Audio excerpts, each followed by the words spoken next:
Greetings and welcome to RHDS Music. In my ongoing quest to spread knowledge and musical inspiration, I have compiled different interviews with musical greats, and they share their personal stories of upbringing, practicing, musical challenges, and having a career in the music business. In this interview, we feature music icon Mike Clark. Mike discusses his humble upbringing, how he got into music, and how he played with a plethora of artists from Woody Shaw to Herbie Hancock. Also, Mike discusses how he developed his own unique style and sound. So sit back and enjoy and be prepared to be inspired. Cool. So we're here with Mike Clark today, and we're going to do an interview on music, playing, practicing, and a long career with keeping in music. So thank you, Mike, for being here and doing this today. It's great having you. I want to start off with what is your background and when did you first start playing? Well, my father was a drummer and not a very good one. He quit quite young at 19 or something because he knew he didn't have it, you know. And but there was always a drum set and jazz records being played before I could walk. He was into it heavy. I mean, he was into the music, you know. And so when I was 4, I guess after listening to all this music, I'd internalized it. Something I'd internalized. I walked over to the drums finally, and I played like a kind of Gene Krupa tom-tom thing. I remember doing it. And my father was so happy and impressed that night, I could have been 4 or 5. He took me to a nightclub where his friends were playing, and I sat in and played Sweet Georgia Brown and took a tom-tom solo. And I couldn't I couldn't reach the pedal, so I had to play standing up. And that was the beginning of it. And then he saw that I had talent, so he moved the drum set into my bedroom, and I just started wailing. And then he'd take me to nightclubs all the time, all the way throughout my life until I was 14 or 15 and started working. That's a little inaccurate, but he would pay the drummers or the band leaders some money or to let them so that I could sit in. And the part that was inaccurate was what I forgot to say is he also knew how to book me as a child soloist. So I would do gigs actually as kind of a Gene Krupa soloist. And I played in New Orleans, Atlanta, New York, Pittsburgh, all over the place as a child drummer. And then when I became 12, I started booking my own gigs in little pizza joints around Sacramento. I moved back to California to stay with my mother. And I had little jazz bands, we play traditional and I was flirting with bebop around the 6th or 7th grade. I was listening to Shelly Manne, Art Blakey, Max Roach, and Clifford. And I was I bought a pair of shades like the one I'm wearing now and a beret.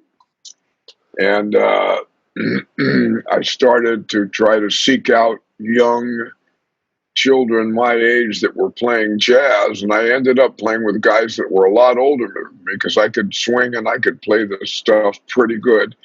Making the transition from the Buddy Rich, Gene Krupa thing into the bebop was kind of tough because it's a different way to move the hands, much different, and a different language kind of. I mean, it's kind of based on the same language. Chick Webb from, you know, those guys studied Chick Webb, Krupa and Buddy and Louie and all those guys. And then I moved, my father brought home an Art Blakey record one day. He didn't even know who that was. He just saw some guy with the drums. So he bought it for me. And I heard the music and I understood it. I didn't know how to do it. But what I mean is it got me. It hit me in the heart. I'm like, oh, man, this is great. And I dug right away. It was an extension on the swing thing. and I just went from there. So I've always had my one foot in bebop and uh, and uh, and the older school, and then the real modern school too, all the way to the avant-garde. I seem to just, when you seek that stuff out, at that time, there were plenty of 4 and 5 night a week gigs, so you could find like-minded people. Did you grow up in Sacramento, or where were you born? I was born in Sacramento.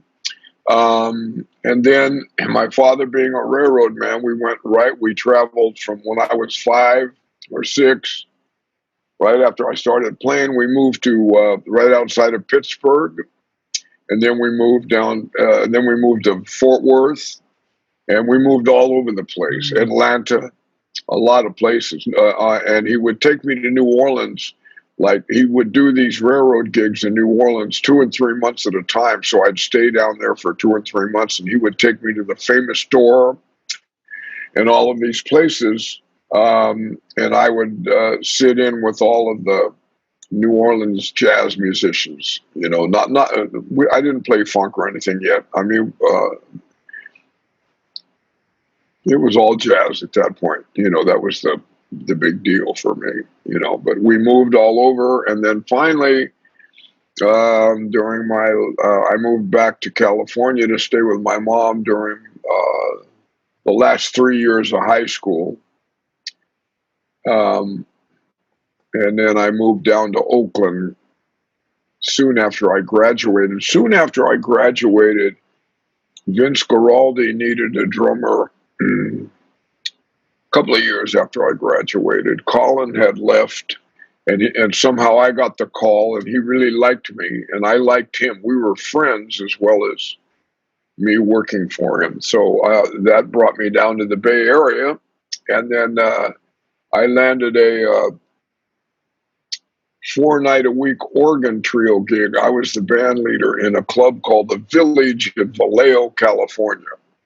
It was a jazz gig, and organ jazz, and we played shuffles and standard tunes and some funk. And I had that gig for 3 years, I think, or maybe a little longer. And sometimes they do a big band session on Sunday. So it turned into a real gig, but it was in Vallejo, California. Who would ever thought of this? And how I got that gig was I wanted a beer, and I walked in a bar, this bar, The Village, and I struck up a conversation with a guy, and we started playing dice. There was a dice game called Ship Captain and Crew. That was a hell of a game. You had to have chops. And I had a couple of beers, and he goes, like, "What do you do? You talk kind of funny." And I said, "I'm a musician." And he goes, "A jazz musician by chance?" And I went, "Yeah." And he said, "Man, we need a band. Do you have one?" And I went, "I sure do." Yeah. How's that for some fortune, man? And, 3 years I had that gig, or maybe 4. I can't quite remember, something, but definitely was a great learning period for me, because we had this guy that played guitar. He knew every standard and tune that there was. And so I really got a lot of opportunity to deal with some 32 bars and some Cole Porter and all of that stuff. And then we play the funky kind of stuff we do would be kind of like what Wes Montgomery was doing, at that time. Great. Bumping and stuff like that, And what Jimmy Smith was doing, the Grady Tate, we're way into that because it's an organ drill. So we did a whole ton of that stuff. Did you, you were growing up through high school, did you play in what they say, the high school band program or anything like that, or did they have that? And then did you have any mentors when you were growing up that people that inspired you? And I don't know if you were studying privately or you just you were self-taught. So what was it like in high school? I played in a lot of bands that were working for money in high school. Jazz, And I started playing Marvin Gaye, this type of Junior Walker, in some funk bands. We didn't even call them funk bands yet. Nobody talked like that. And I worked a lot of gigs in high school, a lot, all every weekend, and but more than just the weekends. I was playing all the time. I enrolled in the high school bands, but man, the students weren't serious and they were really lousy bands. Now, so I thought I was too good for the high school bands, which was my mistake because as lousy as some of the, like a lot of the students didn't give a damn about playing. They were just in there to take a class that they didn't have to work hard at, and they just vandalized the instruments and this kind of thing. So nobody was serious.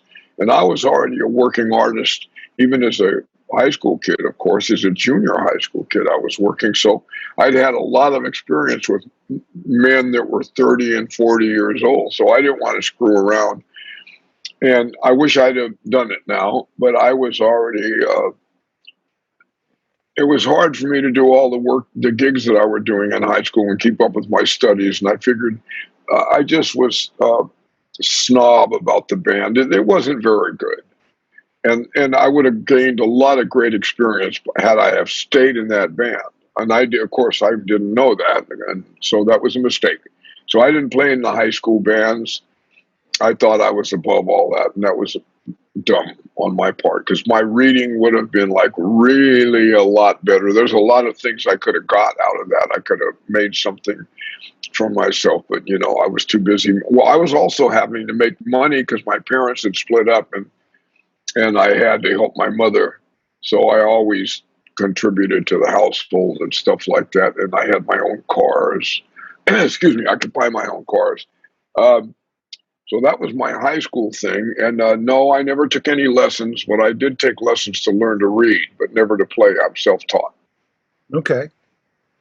And what was your biggest influences when you were growing up in high school and after high school? Did you have big influences that shaped your playing, that you were listening to every day, listening to records? Yes, I sure did. I listened to Art Blakey like uh, incessantly. Not only did I like him, excuse me, but I liked his bands. You know, I listened to Clifford Brown and Max Roach a lot. I loved those records. Not just the drumming. Obviously, I loved the drumming, but I loved the music. It was knocking me out. And I listened to big bands. Uh, I listened to Bill Evans. I listened to Miles Davis.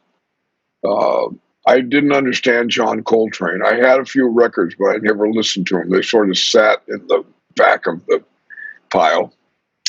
Uh, I listened to the drummers. I listened to as a young as from 8 years old till about 11 or 12 were Gene, Buddy, Louie, Zutty Singleton, Lionel Hampton. This is before the bebop guys. Um, Jack Sperling, who I really liked, who had a creative way of putting things together. And I listened to a lot of Count Basie. I listened to a lot of Duke Ellington, a lot of Sonny Payne, a lot of Sam Woodyard. And then I also listened to a lot of jump music like Louis Jordan, Wynonie Harris. I really liked the blues. It used to really make me nuts. You know what I mean? I get off on it real heavy. So I also was dabbling into Jesse Hill out of New Orleans, the guy that did Oop Oop a Doop. I was starting to get my funk on. And this was before Wilson Pickett. He was still in a group called the Falcons. I had some of those records. He wasn't a single artist yet. Anyway, and I was starting to get into that. Jackie Wilson, Lloyd Price, Little Richard. I'm trying to think of D. Clark. um, all of the early blues shouters that and Little Richard moving into Johnny Otis. I had all of those records, and so I had two collections. The rhythm and blues was, and I would listen to that all the time for inspiration. And then I had my jazz collection, so I had 3 or 4 stacks of records in my bedroom that would come out from the wall. I would listen to them and play with these records every morning before school. God, you had to be to school at 8. I'd get up early and play with the records. My mother didn't mind.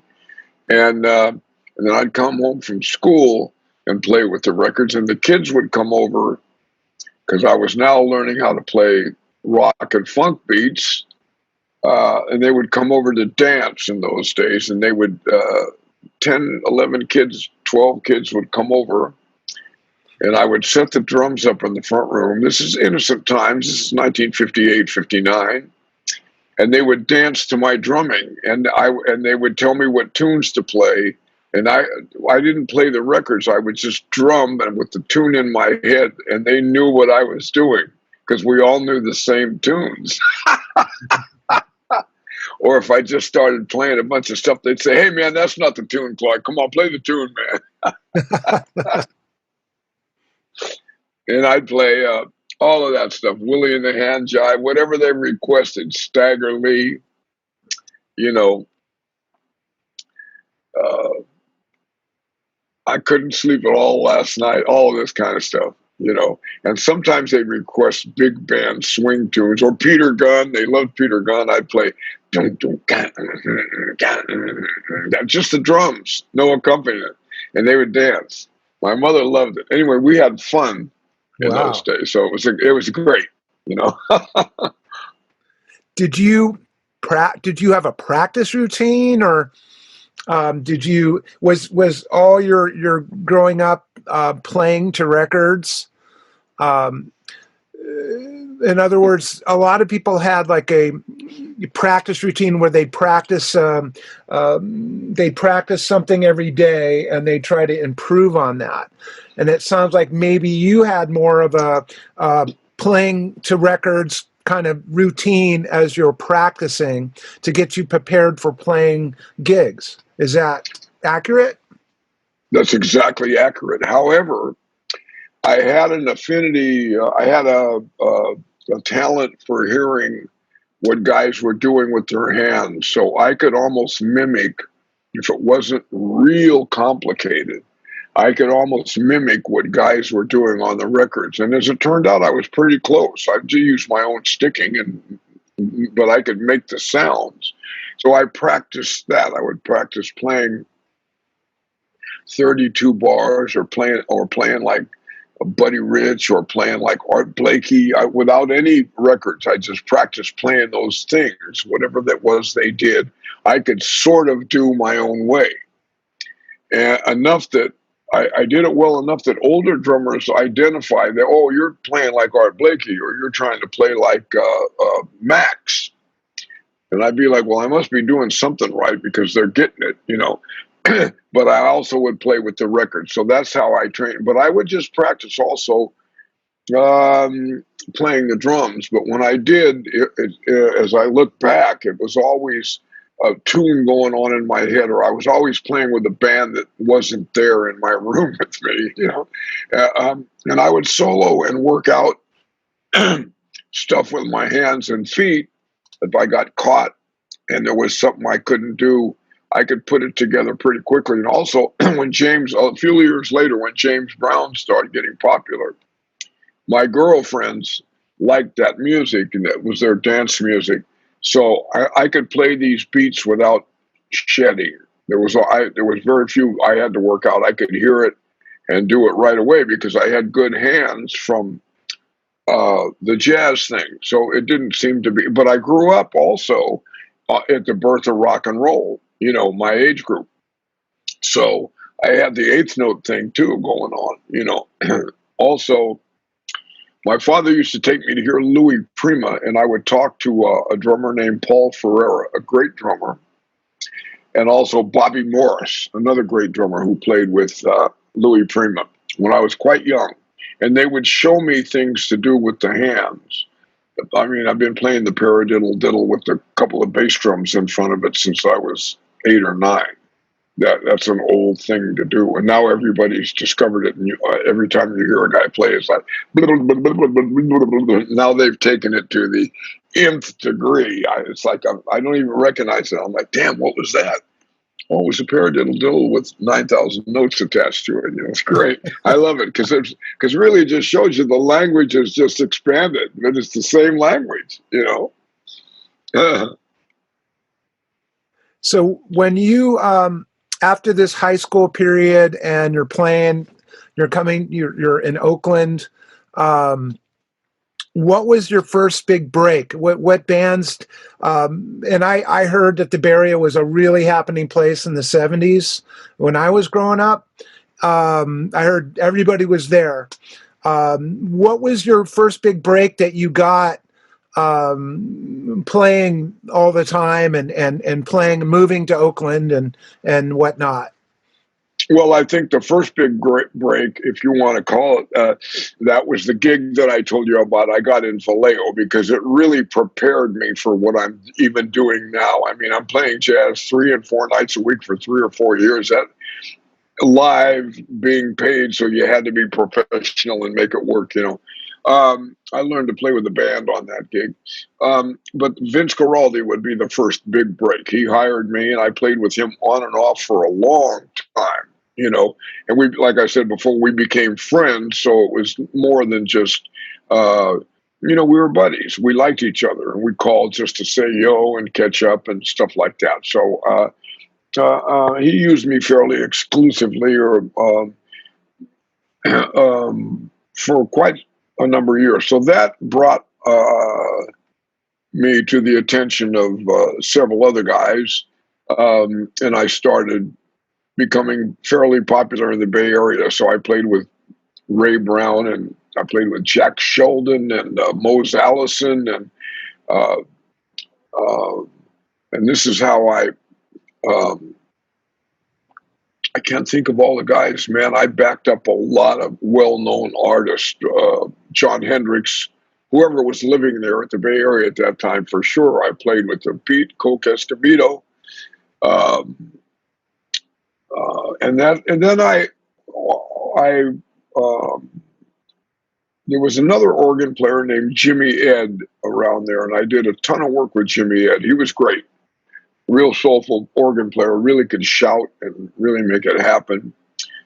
And then I met Paul Jackson, this guy walks into my gig and he's watching me play, staring at me. Now this is another organ gig I'm on.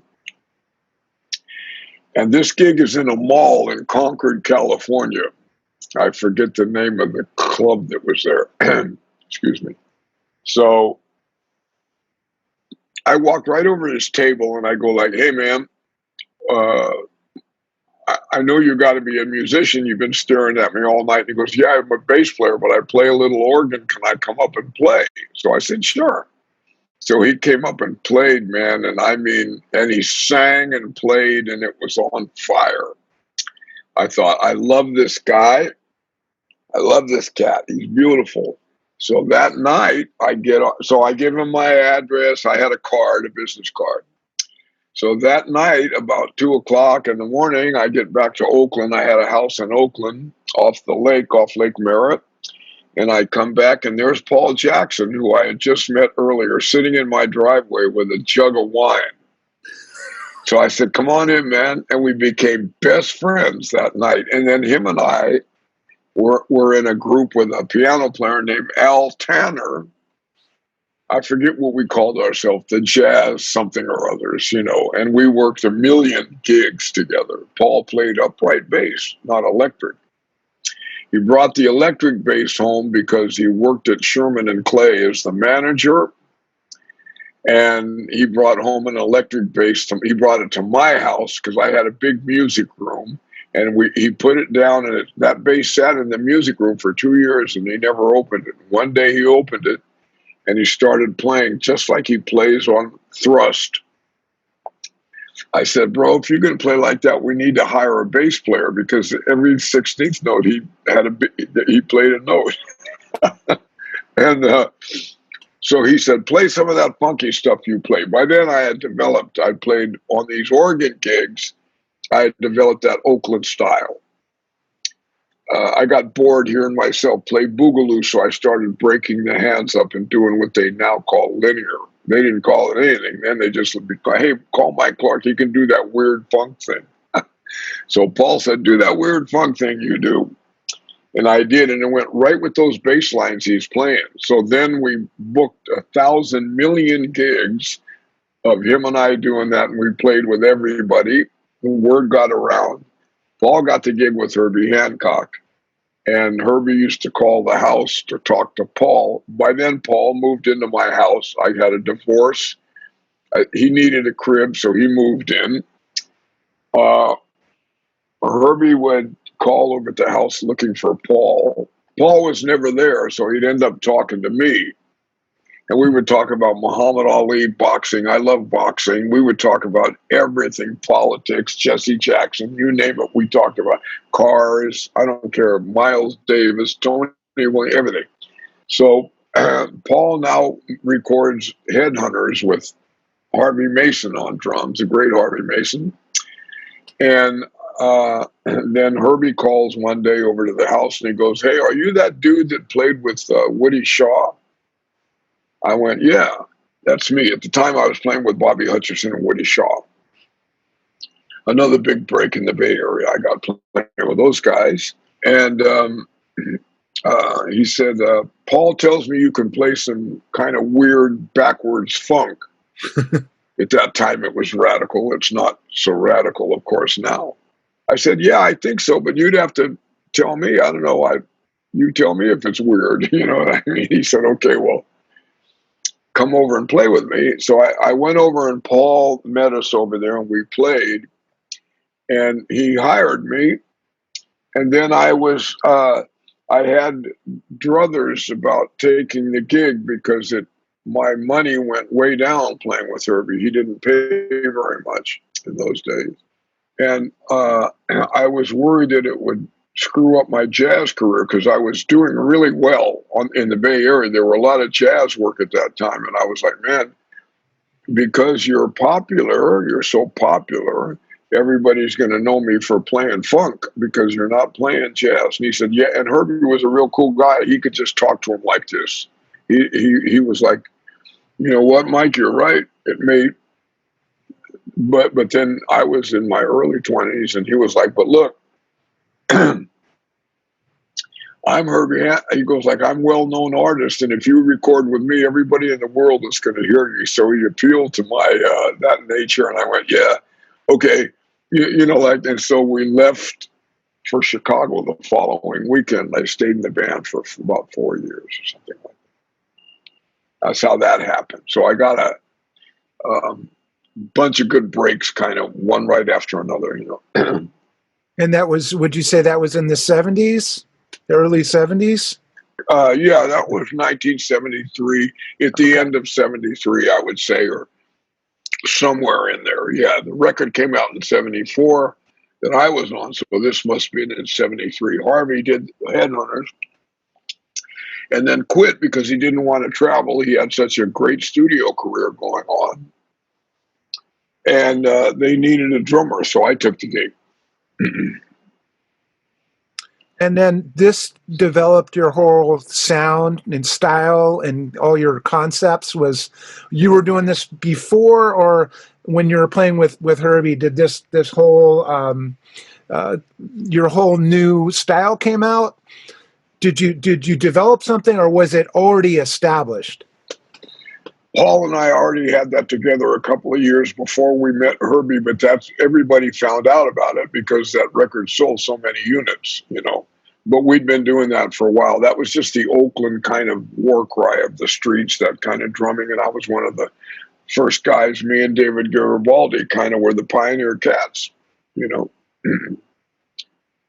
And then how did you guys develop all this Oakland sound, and how did that come about? Like, I remember you telling me that you would combine the improv of swing and jazz with with funk. So it wasn't like something that a lot of times on a record you'd play one part for the whole song. You came up with just improvising, but it was in that style.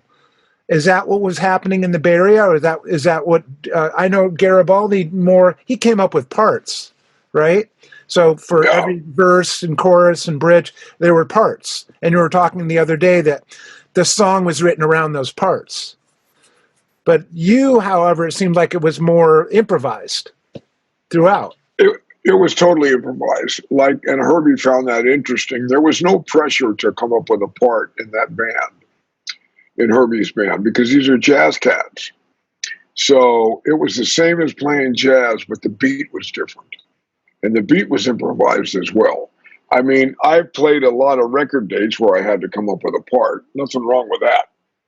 But Paul and I had been doing this kind of playing for some time since he took the electric bass out of the case. We pretty much played like that together the first day. So it was our own little deal. And we would infiltrate bands and play those grooves.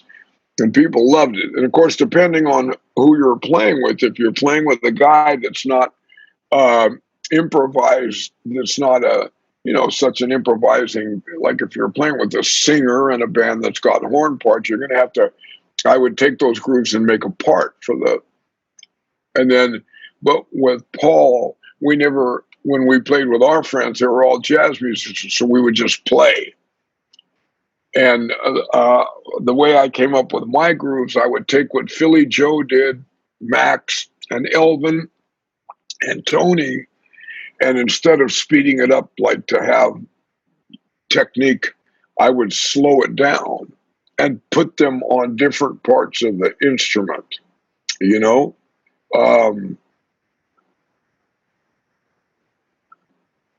I could demonstrate this if you want. I could move the computer and play my drums, but we can talk, whatever. But I mean, the drums are right there. But, in other words, that triplet that Elvin plays, right, left foot, and then you can play it as fast and all over the place. Mm-hmm. Or it could be right, left, two bass drums, whatever. And then you could maybe alternate right, left, bass drum, left, right, bass drum, whatever. You can mix it all together. Well, I slowed all that down and put one hand on the hi-hat and one hand on the snare and then, the bass drum, obviously.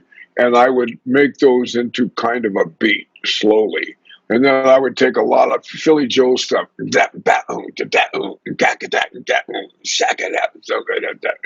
Max.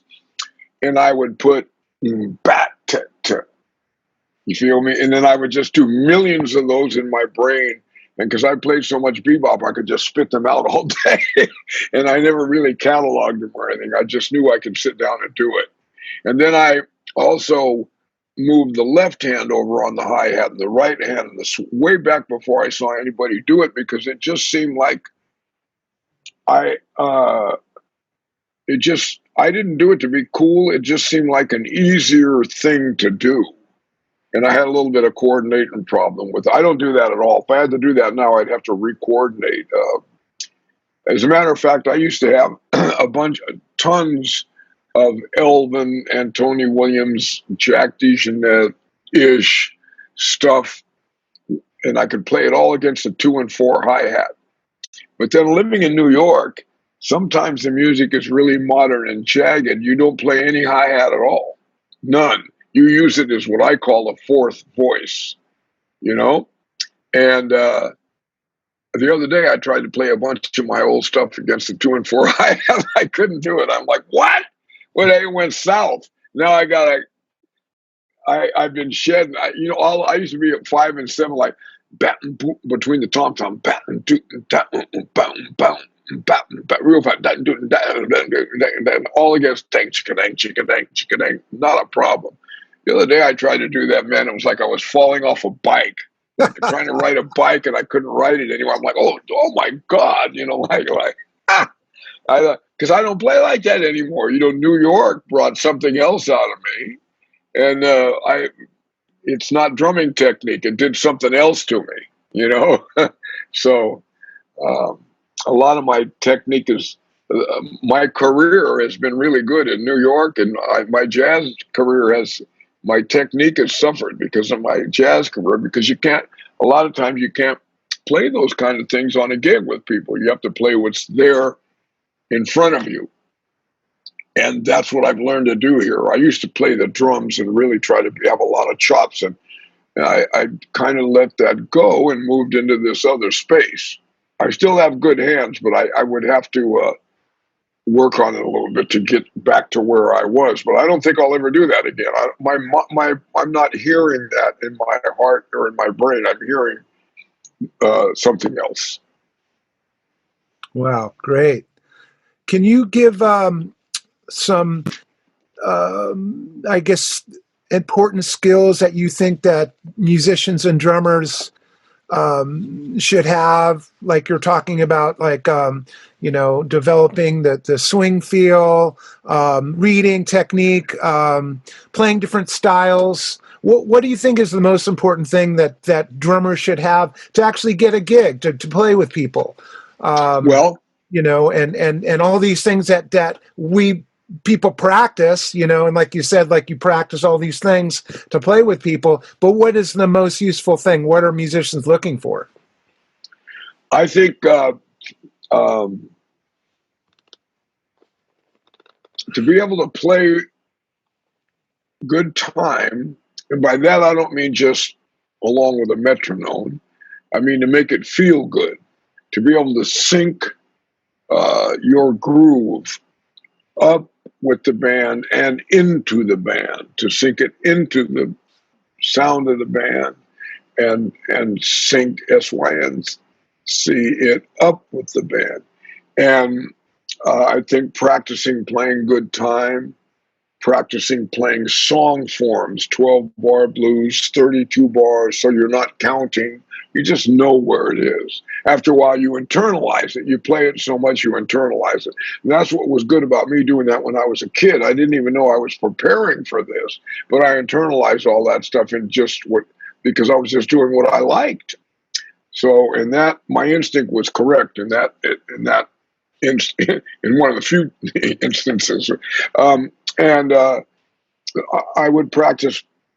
And then if you can, if this virus leaves us alone or we get this controlled somehow, play with other human beings. That's where you learn it. You don't learn it in the practice room. You learn it by playing gigs. This is my contention.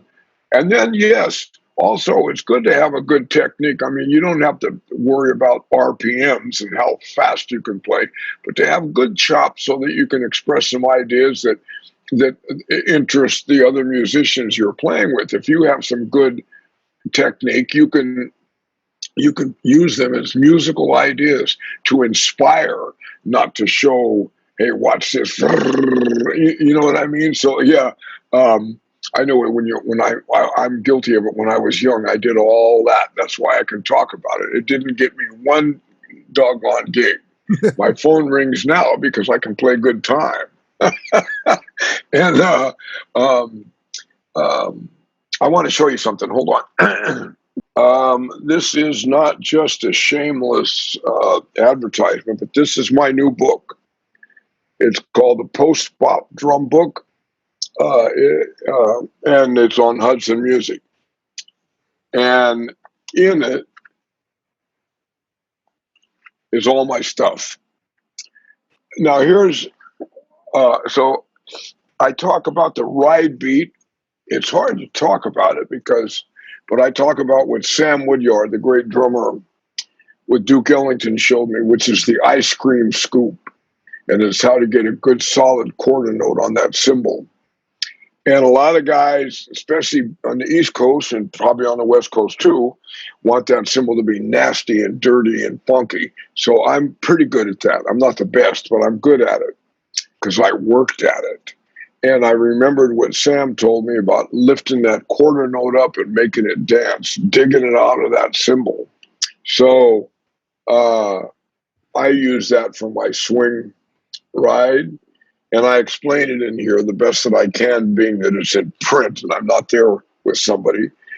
And then instead of putting in what Elvin played and Jack DeJohnette and Max Roach and Art Blakey. I wrote what I did because I stand on those guys' shoulders. They're the foundation for what I do, including Lenny White and Billy Hart. And but I decided to, I was talking to Rob Wallace and I decided to write this book, and he was supported the idea that I write my version of all of this stuff. Because another piece of advice, if I'm here to give advice, or if I can say anything of great value for other drummers, young drummers, would be I used to try to play like each one of my heroes. I would try to tune the drums like that. I know Tony Williams said this, but I did it too. And I think I'm Tony's age pretty much. And I think most of us did this. Butch Miles, I know, did this. I've heard a lot of guys my age. You tune your drums like Art. You tune your drums like Max. And you try to play exactly what you heard them play the best that you could. Because we didn't transcribe in those days. So you had to make up your own sticking, which is why most of us have our own style that's recognizable. You didn't know what they were doing, so you did it your way.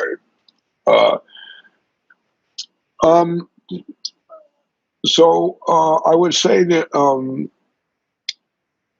after you have digested enough of what you've heard your heroes do, then do it your way. And that's what I did. I don't copy any of those guys. There's a little bits of this and that you have to use because it's part of the tradition, it's part of the lexicon or the language, the dialect. So you can't get away from making some of those moves. You don't have to be totally original to where it sounds like it came from another planet. But back to the other point I was making. So I wrote my stuff in here. And for anybody that invests in this book, I would suggest once you master these things that I've done, you don't do them like I did it. Use your own sticking. Use your own way of looking at it. Use your own phrasing, this type of thing. And yes, learn to read music because, you're going to need to. It's not, when I was a kid, I played in a lot of big bands and didn't read a note. They'd be like, don't worry about it, you'll hear it. Oh, yeah. They didn't even give drum charts. Bassist band didn't give any drum charts. You had to learn the music, which was better. I had to internalize all that stuff. And then I hired a guy named Bill Naraki, a great drummer from the Bay Area, and he taught me to read. And then I could read the stuff. And every once in a while, still, if I don't see any music for a long time, because I don't practice reading, it's boring, which is my bad. That's the piece of advice you should not follow. I go to this guy, Joey Bonadillo, a great drummer here, and he tunes and he teaches me reading still. I'll be like, hey, Joe, my reading's getting sloppy. I need some lessons. And I'll take lessons with him, and then he'll get my eyes back up, and then I start getting interested in reading again, And in those days, if they did give you a drum chart in a big band, you would just have minimal, you get the trumpet part. And it was easy to read. There was no hi-hat, cowbell, bass drum. You never saw a chart that told you what pattern to play. It was all swing anyway, usually, so you played the horn hits. So I could read that stuff. And that's how I learned to read, was that stuff. But now it's very challenging for me. If I see complicated Latin drum parts, I can't sit down and read that stuff. Are you kidding? I can't. I know guys, some of my students can. I hate them. I'm like, get out. Don't come back. Interesting. So what do you do to keep motivated now and inspired you're still taking lessons? We're at home right now. So are you practicing, or what do you do to keep motivated and try to keep your spirit going, through your whole life as a musician? Well, yeah, I didn't answer that question earlier. You had hit on something like that. My routine, I do have a practice routine. I practice I practice wrist turns, singles and doubles, where I'm turning the wrist. I'm not, no molar, no finger control, wrist turns. And I take the metronome and I put it in a place where it's just a little bit uncomfortable. So I have to stress ever so slightly to turn my wrists that fast, right? And then I stay there until I'm comfortable at that rate of speed. And then I move the metronome up ever so slightly the next day or two, and then I practice there. But I make sure that I'm turning the wrist because I want to be able to play with my wrist. When I use my wrist, I can do a lot of molar stuff and a lot of finger control stuff. I can do some of this stuff. I've been doing it for years and didn't even know what they called it. But when I play with my wrist, it's much more powerful and stronger. So if I need power or volume, the wrists are what deliver the goods for me, you know? I work on my cymbal ride a little bit each day so that I have more than one way of looking at the ride cymbal. You know, make sure it's a nice triplet feel, but still it's a good strong quarter note with that movement like you're kind of a knife cut, like you're digging the quarter note out of that cymbal. You're not just laying it on there. It's not for everybody, but it works for me. But it's a good method, you know. And it doesn't work at every tempo, so you have to develop different ride patterns. Another way of playing the ride cymbal maybe is to accent or throw the second note of the triplet. So instead of tang to tang, chan to tang, you have tang, tang, tang, tang, you know, and practice that. That gives you a little more laid back and it opens the door for more of a tripletized language. And then I practice rudiments, and then I try to keep my hands up, not blazing at 120 30-second notes and 120 singles or anything like that, but I try to keep my hands up, and I've always done that. So it's just part of my daily thing. I do it almost every day. I very seldom miss. And I don't do a lot. I do an hour. You know, I can do all that in an hour. Easy. And I may come in here and just blast off and not practice and just play my butt off. You know, whatever I hear. And if I hear or see some stickings, I'm like, oh, what was that right there? Okay, let me slow it down and look at it. Oh, I see. Okay. All right. Now let me learn to start it and stop it. Anywhere in the bar that I started on any beat, ended on any beat. And I seem to be kind of good at that natural, so I don't have to go over and over and over and over it like some guys do. Some of my students have to do that. And there's nothing wrong with that. It's just I have my brain allows me, you know, everybody's got a different drumming talent. Some guys can hear and see sticking and put it together. Some guys have a great feel, all kind of stuff. So I've always had a pretty good idea of how to do things, the mechanics. I could kind of hear and see, and I had an instinct like driving a car. Some guys can drive a stick shift and do anything they want with it, you know, right away once they learn how it works, you know. I wasn't like that. I grew up on a stick shift, but it took me a minute. So we all have these different, our brains are all different. They tell us these beautiful things that we all can do different things that, and you look at the other guy, how the hell did he do that? You know what I mean? Or you want to do that, man, I'd like to do that. Look what he's doing, you know? So he or she. So, but yes, I practice every day, and I practice a little bit of reading every day. What I should do is practice reading 1 hour a day every day for a year. I could read my butt off, you know.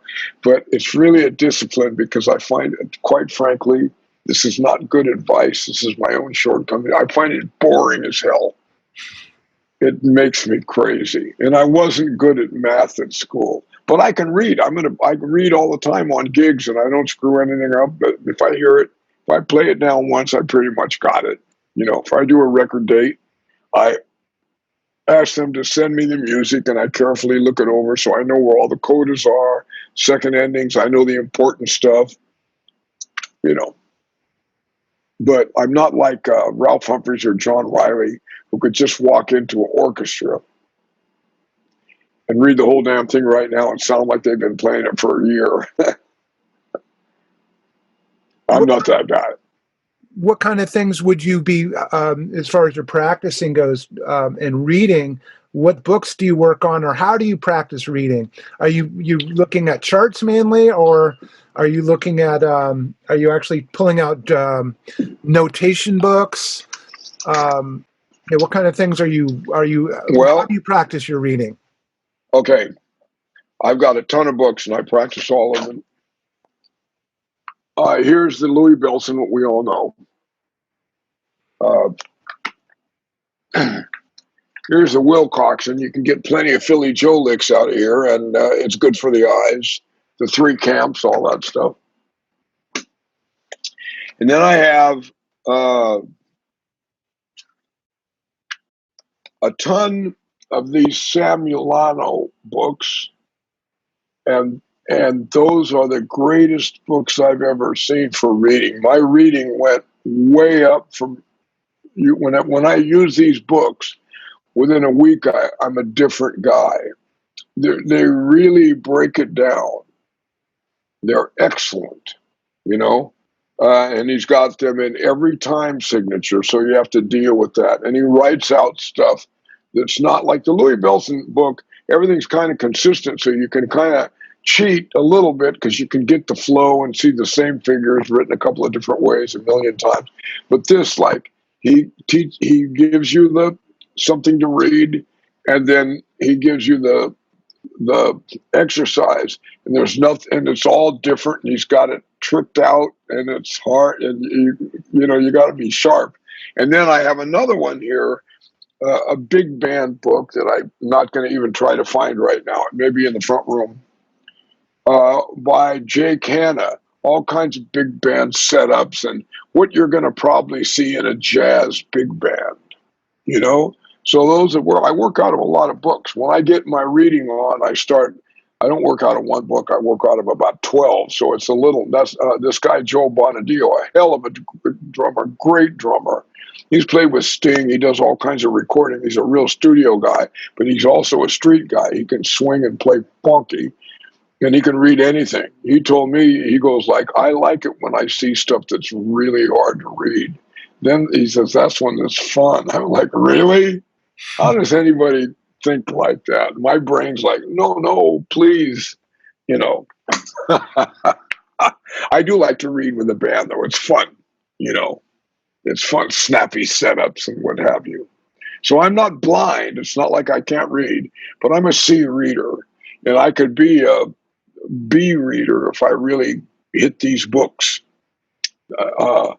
So I know I have the answer. It's just, will I drink enough coffee to come in this room, shut the door, and do 1 hour a day of nothing but reading? No swinging, no chops, no funk, no fun stuff. Just read my butt off. You know? I'm not sure it's going to happen in this lifetime. I'm a little late. Can you talk a little bit about your Buddhist practice and how and you've been practicing a long time, and how Yes. that has that helped your music and your life? And you had started when you probably started when everything was just coming to America, and everything was hitting, and using that for different gigs or using that for your life. Can you explain a little bit about how that shaped your life or how you've used that in your life? Yes, I can. I chant Nam Myoho Renge Kyo in the morning and evening every day of my life since 1973 or 4. And, I've missed a couple of days here and there when I was young, but I don't anymore. First of all, I see if I can explain this concept. I know you know the concept, but I'm going to try to explain it to others. I raise my life condition by chanting Nam Myoho Renge Kyo. And it's like the equivalent of having 6 Starbucks. I'm so unusually focused after I'm done chanting, and I'm not a focused person. I've always had a little bit of ADD going on. All the problems that come from my childhood, all of the issues and PTSD and things that I carry with me, seem to be pushed to the back so far that it's like none of it ever happened. So when I go to perform a piece of music, I can honestly say I'm more than 100% there. I'm not tripping. I'm not thinking about the bass player. Where is he? I know where he is right away. My rhythm is like from chanting, Nam Yo Ho Renge Kyo, Nam Yo Ho. My rhythm is really right there. Because I'm not bragging, because I know when it's not right there. And I spent years not chanting, and my rhythm was good sometimes, and basically I got a good beat, but maybe the bass player's a little behind, I don't have any of that anymore.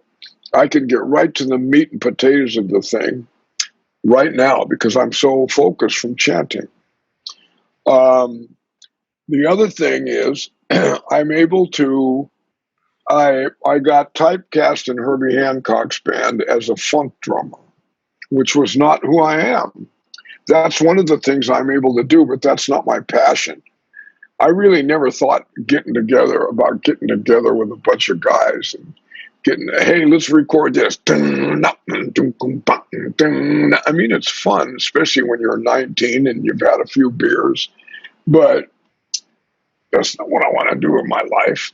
I might want to do that a little bit with somebody to have some fun. So, okay, so my career, I'm getting all of these calls for this funky thing and no jazz work. And I'm living in New York City, the heart of the jazz, the arena, the Disneyland of jazz, if you will. I was able to chant. And because I changed how I was viewing my life, which they call a human revolution, I radically changed my career. It was a hell of a fight because the producers and record companies wanted me to be this funky guy because they thought they could make some money with me because I played with Herbie Hancock. And so I had to really go up against an invisible demon, and I've completely revolutionized my career to be an acoustic jazz drummer who will play some funk if you pay me, It's not like I hate funk, don't get me wrong. It's just like that's not my passion. So I was able, and in areas of my life where I'm weak or where I'm cheating, not being honest about my feelings, not being honest about my art, taking the easy way out. What else can I stack up in there on that side of the not facing up to the real challenge and trying to just rest on my laurels. When I challenge those things, because I know those are shortcomings, and it's an easy way to just go have a beer and watch TV and not deal with what you really have to deal with. When I challenge those through chanting, I'm able to raise my life condition up high enough to have the wisdom to see the action that I can take. So once I realize there is an action that I can take, I'm no longer a victim. I'm no longer, powerless. And I take action and I get what they call actual proof. That is, I got what I was chanting for through inner reformation. It's not magic. It's not like I chanted, all of a sudden a Cadillac appeared or a beautiful Harley Davidson or a gorgeous girl or what some wild. It's like my goal, which is usually part of my lifelong dream or ambition, is realized because I changed the reason I didn't have it. I changed my karma or my tendency, if you want to call it that.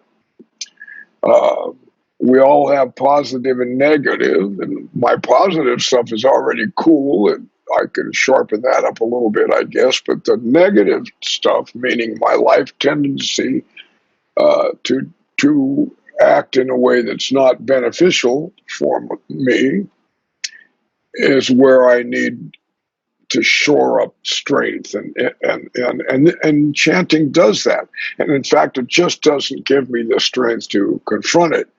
I actually turn it around, so I have a result in that area, a tangible result. So that's what it does for me. And yes, I've been able to realize that playing the kind of music I love and have loved since I was a child, which is jazz music or whatever you want to call that music. There's a million names for it. Acoustic, straight ahead, swing, blah, blah, blah. And I've changed my relationship with many, many people from not so great to fantastic, you know? I think one of the reasons Herbie Hancock is so successful is not just the fact that he's a genius. That helps, of course, but that he is open, and by this, he's this open guy that can attract a lot of people into his life, and he sees everybody the same way. He doesn't. If a guy has a lot of money, Herbie sees him as the same as the guy who doesn't have any. He's not. So I work on my humanity through changing the parts of my life that are not attractive in my inner world. That's pretty much it. And it does reflect in my outer world, in the environment, in my environment. That's all I can say on that. That was probably that's awesome. A mouthful. Sorry, Awesome. I got going there for a minute. That's great. That's great.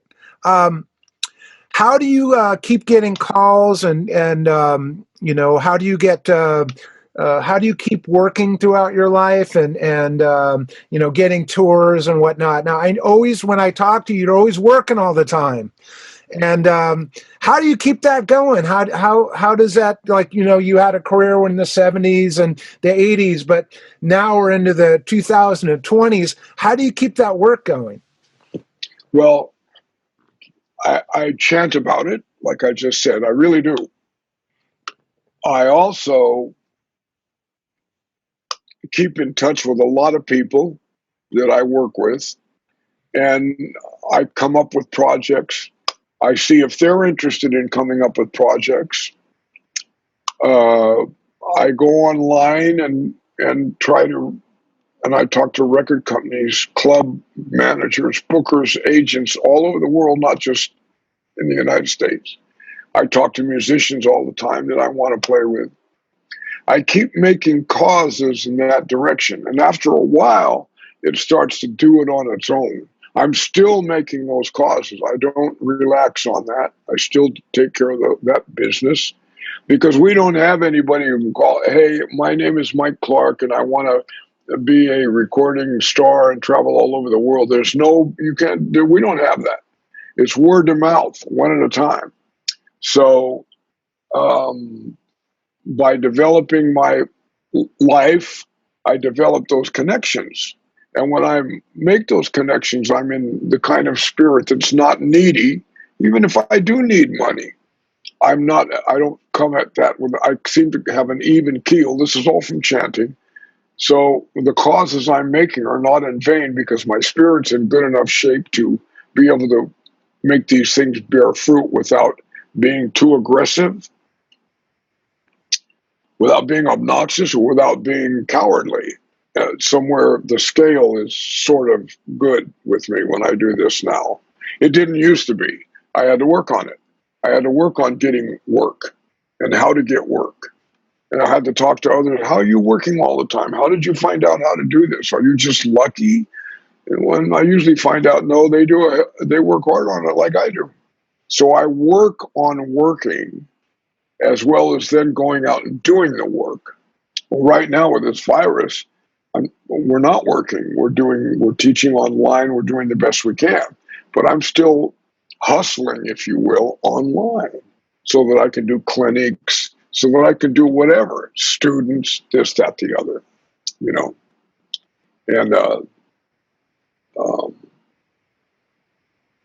I think once you change your fortune, you've accumulated enough fortune in the area that you're interested in that it will start to snowball. And word gets out. This guy will come in and play great and take care of business. He's not a drag to be with. He's a good guy. You know, I could, because my drumming is not everybody's cup of tea. I can't please everybody, so I have to be happy in my efforts and be appreciative of what I do have going on, and that opens the door for more. Great. So out of all your gigs that you've done throughout your life, what was the biggest challenge you've ever had musically? Well, I would have to say I've had a lot of challenges in different areas, but the biggest challenge for me was Brand X, because nothing was in 4/4, and even the stuff that was in 32 minus 1/8 and a half was polyrhythmical too. They would stretch that out, and I'm the new guy, and they're not writing charts. They finally wrote me some charts. Peter Robinson did, and that helped me a lot. But I'm like, whoa! And you'd have to memorize like something. You know, I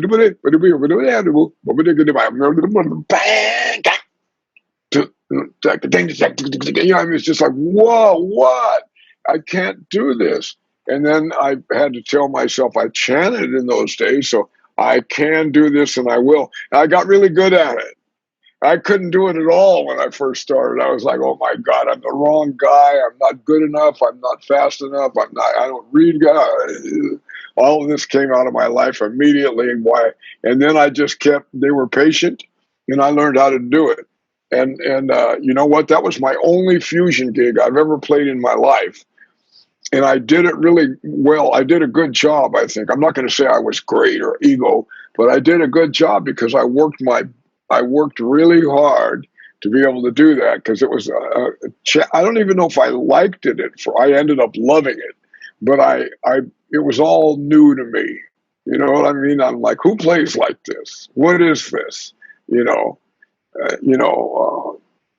and then after I got the hang of it, man, it was a blast. It was like driving a spaceship or something. All kinds of stuff was going on. I was like, man, this is an amazing thing, you know.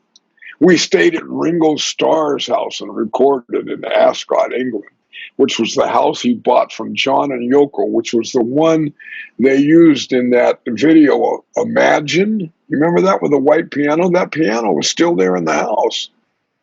And I stayed in John and Yoko's bedroom, and there was a switch on each side of the bed, John, Yoko, and you could throw that switch and these louvered doors would open, because it was like it was about the second floor or third floor of the mansion. It was a huge mansion. These louvered door in the window, and there would be like a 60-foot Tyrannosaurus with its jaws open. I don't know what it was made out of. Ringo had it done looking, it was from that caveman movie he made. And it was looking into the window. So in the morning, you'd look down the jaw. There's teeth, this giant monster. It was fantastic, man. And they had cooks, and I ate all of this food that I didn't even know about that they eat over there. They turned me on to these desserts that were to die for. And I love those cats to this day, Goodsall and Percy and Peter Robinson. I had a blast with those guys. Really some crazy cats, man. You know, but it was a challenge, man. Like when I first got the gig, or first I came back to Oakland, like, I got the gig, yeah, man. Then I had to play the gig. Oh my God. You know, That's incredible. that was incredible. You know, lastly, just for young musicians, people getting into the business, what kind of advice could you give them for a career in music? 'Cause everything's changed with music now, and it's not like it was when we grew up.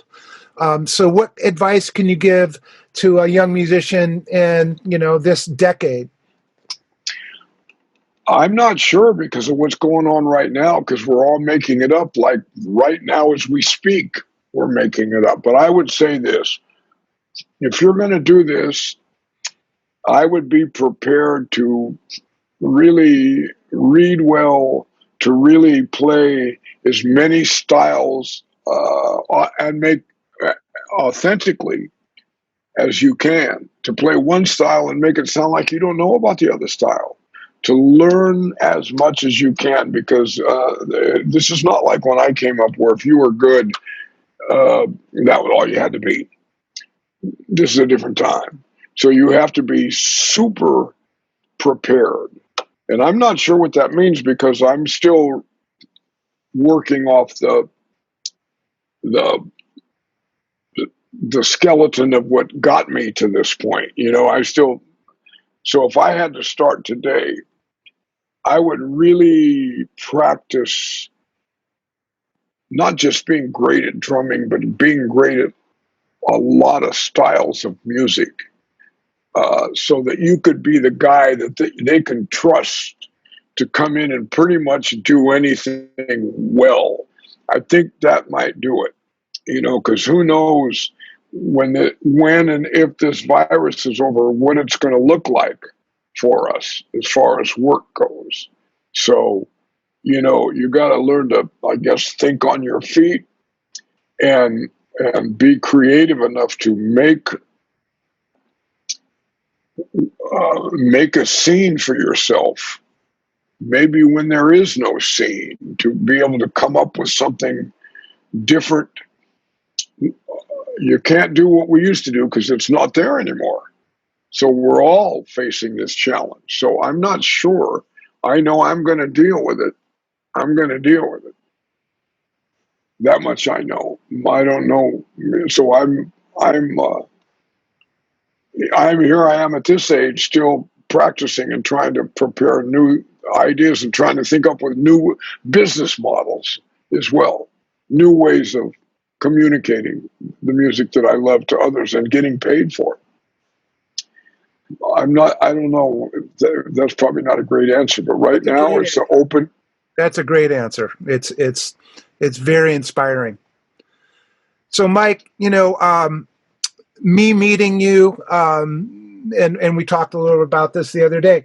You've been a big mentor to me, and letting me sit in. You'd always push me, and we go to the club, and you'd always have me sit in, and you'd come over to my house, and we'd play, and you really inspired me, and so I really want to thank you for being one of my mentors in life. And thank you. And doing this interview really helps me. I'm trying to get this out to everyone. So I really want to thank you for doing this from the depths of my life. And I want to keep in touch with you. And thanks a lot, man. Thanks for everything. Well, listen, thank you, brother, very much. I'm honored that you asked me to do this. I'm happy and honored that I'm your friend, and you're a great drummer. So keep on swinging, and we're all looking at this open canvas. So we have to paint our pictures while we're still able to. Thank you for having me is what I'm trying to say. I appreciate it, and I dug doing it. Thank you so much. All right, Mike. Take it easy. Thank you so much for checking out this video. I hope you've gotten a lot out of it. Please check out my website, robhartdrumstudio.com, and there you can sign up to my mailing list to get the latest content when it drops. You can also sign up to get a free introductory lesson. Please feel free to check me out on all social media platforms and rate, subscribe, and like, and give me comments and feedback, as I'd love to hear from you. Until next time, happy practicing.